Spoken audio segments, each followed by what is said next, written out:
Chapter 3.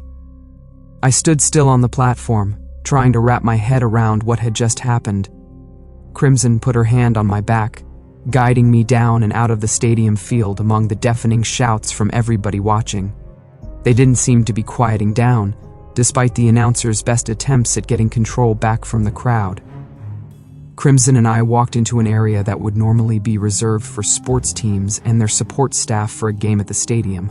But for the examination, it was instead an array of the major dungeon academies. Tables were filled with uniforms and starting equipment. The sound from the stadium turned into a dull roar, and the people in the room we approached were looking around the stacks of equipment, trying to see what was causing the commotion. When I came down the ramp with Crimson in tow, everyone perked up. I could hear bits and pieces. Everybody was trying to figure out what about me had caught the eye of Crimson. She was known for going solo or not sticking to groups long, and I'd never heard of her taking someone under her wing, and I was still in as much shock as everyone else. The pieces of what happened were still falling into place. Crimson smiled. Like the attention, she pulled me out of my stupor. Crimson really was quite attractive with her sleek black hair and the long ponytail of hers that slapped her red leather-clad hips when she turned her head. "I don't know what to do with it," I answered honestly. She laughed. For someone so powerful, it was a particularly girly laugh. "Doesn't know what to do. At least you aren't going to bullshit me. Not that it would be productive." I shrugged. "Besides, you are Crimson, and you helped me out there when everyone turned away because I am an..." I struggled with the word that had just caused me so much trouble. "Aberrant." It came out in a single breath. Crimson pursed her lips and stopped short of stepping up to one of the tables, leaving the whole room curious about where she would go. "Yes. No one wants to take a chance on an aberrant class. I bet you trained hard to come here to the exams. What if I told you that classes were the most important part of the exam? Given the reaction I had just received, I'd believe it. Because that's the foundation. Good. You're also not dumb. Look, I was a rogue when I started in the dungeon. It's a basic but effective class. Classes can change through your experience in the dungeon, but a rogue will never be a druid. A berserker will always beat a fighter in a one-on-one. Most adventurers will double their stats in the first year. Skills and equipment, if used right, will close the gap in any flaw in one's capabilities. So, class then becomes the thing that matters most at this point." She glanced around the room. It was just a small flit of her eyes, but I knew that she scanned her surroundings thoroughly with that one look. I also noticed that she had put herself with her back close to a wall, and her gaze even went up towards the ceiling in her scan. She was so used to scanning her surroundings in the dungeon that she even did it in a conversation amid the stadium. That's when I realized just how serious she took the dungeon. The media painted her as flirtatious and carefree, but there was much more to her. The woman in front of me was a spring coiled tight. "So, then do you know what my aberrant class is?" I asked. If it was the most important thing, then she must know to take a gamble on me. "No, but I know that your potential," her eyes flashed with the skill I'd seen earlier, "is endless. One day you could be strong enough to dive to the depths of the dungeon others won't follow me into." I swallowed, feeling an intensity ripple out of her and threatening to consume me. It felt like standing before a mountain, but I would not bend. She only grinned wider. "Your potential might be endless, but you are far too weak at the moment. You should know. If you pursue this, Halen will not be a comfortable ride for you. If the headmistress hasn't already figured out how she will fail you, she is definitely thinking about it. She will push you, and I will not stand in her way. You need to stand up for yourself and fight that headwind to grow strong, for you and any other man that dreams of attending Halon." I felt myself crash down from the high of being accepted into an academy. I didn't know what to do with the information that the headmistress wanted to fail me. Then why accept me? Because I demanded it. So don't fail. Not only will you destroy your future, but you will mar my name. So, I propose a bet with you." Crimson licked her lips, and it looked like she was fighting a smile. "What's the bet?" I felt my determination set into place. I wasn't going to be expelled, not by some headmistress that wanted to use me to prove a point. Besides, grandfather would likely kill me. He would consider me entering Halon to be the greatest fortune in the world. To spoil it would mean I was cursed in his mind. If you get expelled, you will become my eternal servant. There were probably many men who would jump at such a proposition, but her eyes made me shiver. It wasn't a pleasant kind of servitude. If I win, if you survive a year, she clarified the conditions, I'll be your servant for a day. What? Maybe it was grandfather's teachings, but my vitality almost didn't hold up. Blood welled up inside of me and threatened to run out my nose. Lewd ideas popped up in my head before I grounded my mind and realized the boon her offer could be. One day with the greatest adventurer, she could take me to levels of the dungeon that were years outside my grasp and accelerate my growth to an astonishing degree. But was it worth the risk? As if she could sense the war in my mind, she smiled and bent over, exposing the tops of her breasts. Whatever could be going on in that mind of yours? Don't forget, if you agreed to this, I could very well try and fail you myself just to have you as my eternal servant. If your potential is truly so endless, then why wouldn't I crush you and then have your servitude, to mold you into the adventurer I want? Somehow her challenge struck a chord with me. You won't arbitrarily fail me on anything. In the event I find a judgment unfair, I can appeal the grade to another member of the staff. Furthermore, you can't purposefully give me unfair conditions.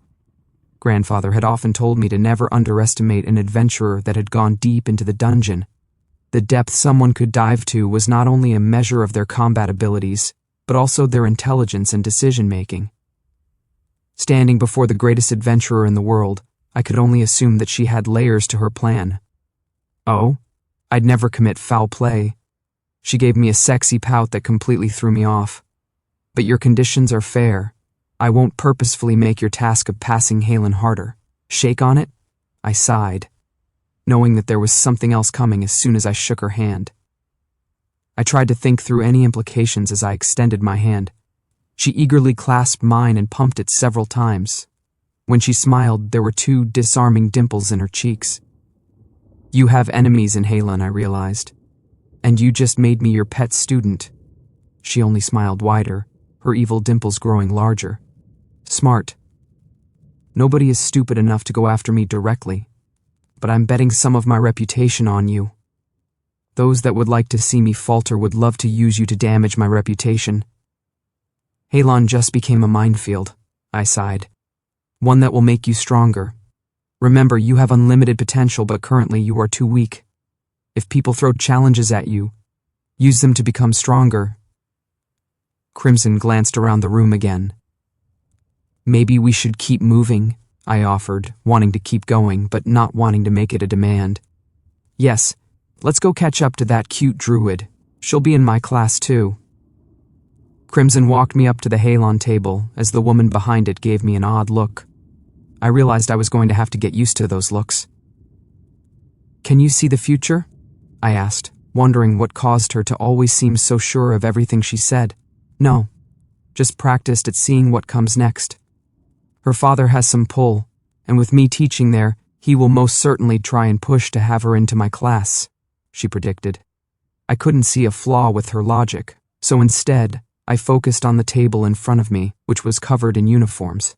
A large? I asked, looking at the stacks in various sizes. A woman's large? The girl asked with an expression that was equal parts confused and scared. But the fear seemed directed at Crimson. He will be attending Halen and be in my class. Crimson's voice seemed to cut over the hub of noise in the room. Give him an extra large. The other girls behind the tables quickly started whispering and spreading Crimson's words. It was enough that Charlotte looked up from where she was further down the line, looking at staves. Bun Bun roused slightly only to see me and chirp once before settling back down. Yes. Charlotte patted her head. Nice to see you, Ken. I look forward to our class together. My words were formal, but I was feeling a little stiff under all of the watchful gazes. Charlotte nodded as if it was normal, despite everyone else's intense reactions to me being accepted to Halen. Good luck. Her eyes flickered to Crimson behind me. Getting along nicely. Nice work. Crimson picked up a few pairs of uniforms from the table and handed them to me. I glanced at the stack. These have skirts. I have to draw a line. Wear the pants you have.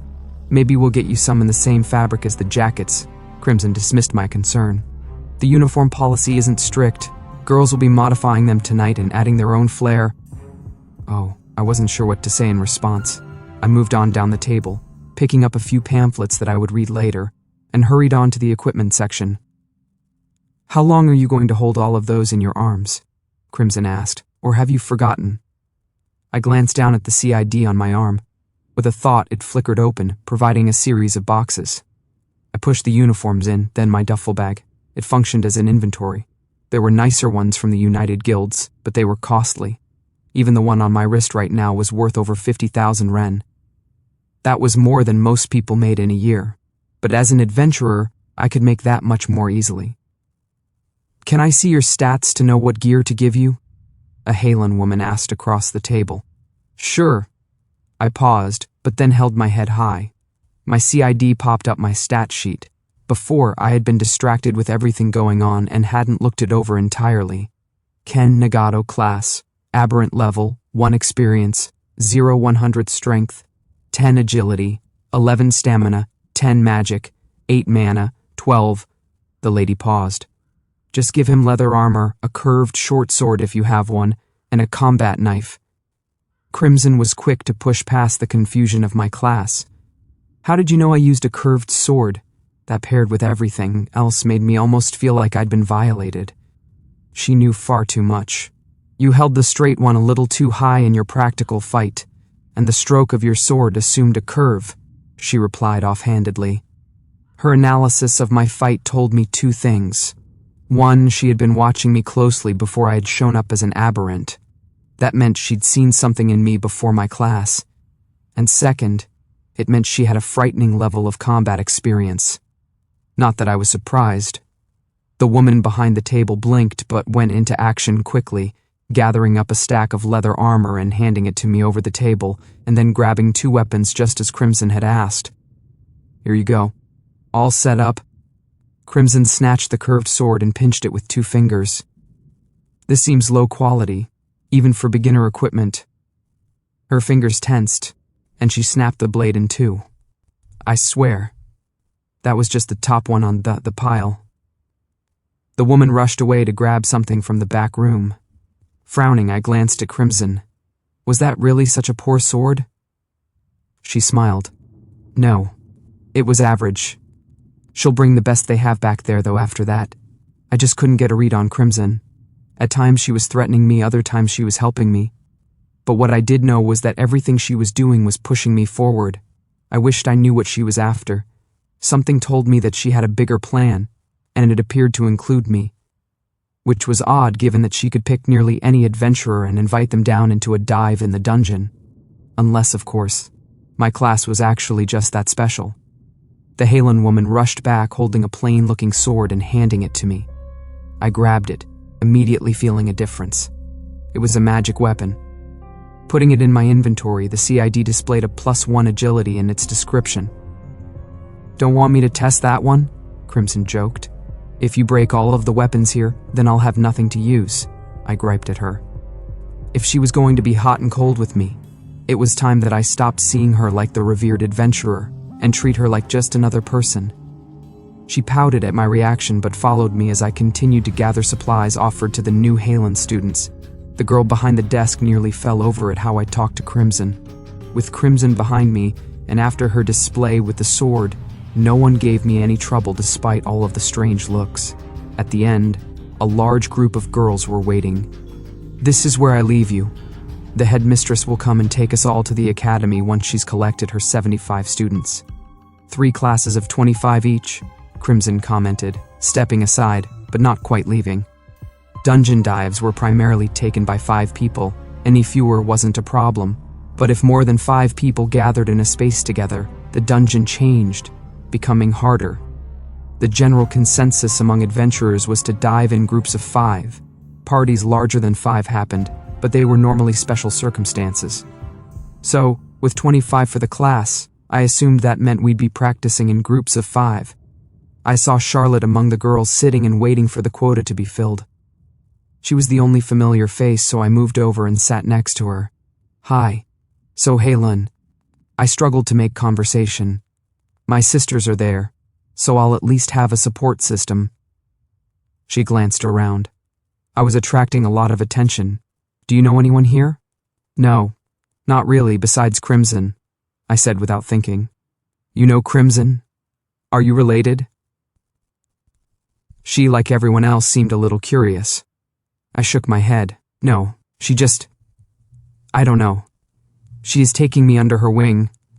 Charlotte's brows raised and Bun perked up. That's a big deal.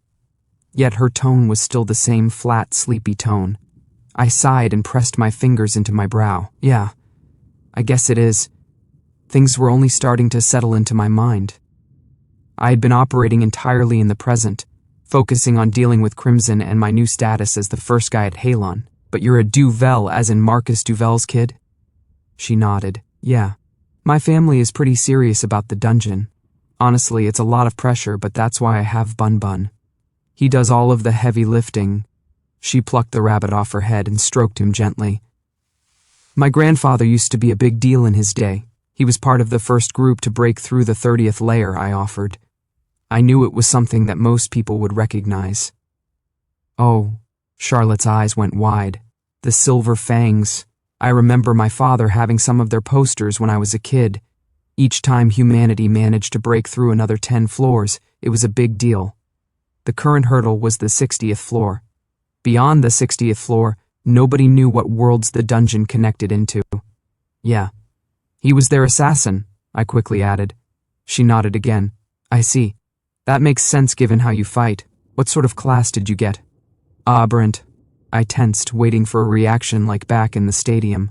Ah, so you are a mystery box. She said it without any particular bias. Surprised you got into Halon. Then it clicked for her. But that was Crimson, wasn't it? Huh. You are kind of a dark horse, then? I smiled a little, appreciating her putting it that way. Yeah. I guess you could say that it was about the best description I'd heard yet for an aberrant class. Then maybe we'll get to dive together at the academy. They have their own dungeon entrance, and I hear about a third of the first year is practical application. She'd clearly heard a lot about the academy from her sisters. What about the rest? I asked, eager for a leg up with some insider knowledge. She tapped her lips a few times. Boring things? I nearly fell over. She really didn't remember? But I assumed the first year was about learning more about the dungeon and the monsters within. Grandfather often said that knowledge of a dungeon floor was the most important weapon an adventurer could have. Well then, we'll just have to see together. I put on a big smile, despite feeling like everyone was watching me.